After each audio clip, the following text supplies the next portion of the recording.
মারবো স্ট্যাম্পে তিনটা খাড়া খাড়া স্ট্যাম্প লাড়ি দাঁড়ায় আছে। কারণ কি মারছে? ওই পারে না তো, চোখেই দেখে না, ওই অন্ধ।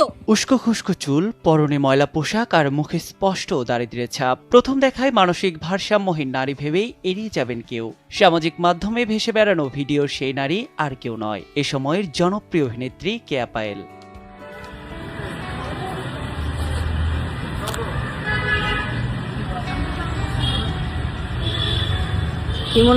শুরুতে কেয়া পায়েলকে দেখে চিনতে পারেননি নেটিজেনদের অনেকেই। কেউ তাকে ভেবেছিলেন সত্যিকারের পাগল, কেউ আবার চেহারার মিল খুঁজে ফিরছিলেন।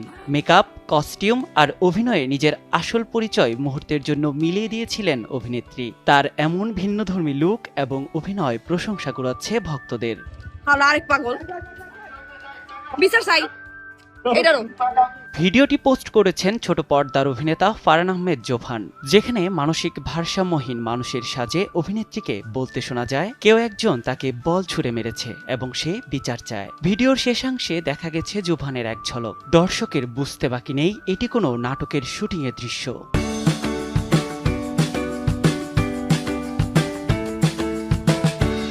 পায়ের মধ্যে বল মারছে, গা দিয়ে গন্ধ।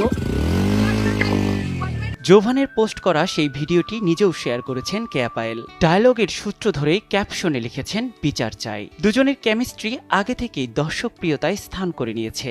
এবার আগ্রহ বেড়েছে নতুন চমকের। তবে কবে কখন এই জুটির ঝলক দেখবে তা এখনও জানা যায়নি।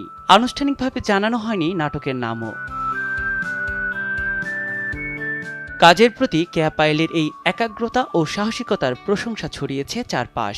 অনেকের মতে গ্ল্যামার আর সাবলীল অভিনয়ের জন্য জনপ্রিয় হলেও চরিত্রের প্রয়োজনে এমন ব্যতিক্রমী লুকে নিজের অভিনয় দক্ষতা ফের প্রমাণ করলেন অভিনেত্রী। নিয়াজ শুভ, সময় সংবাদ, ঢাকা।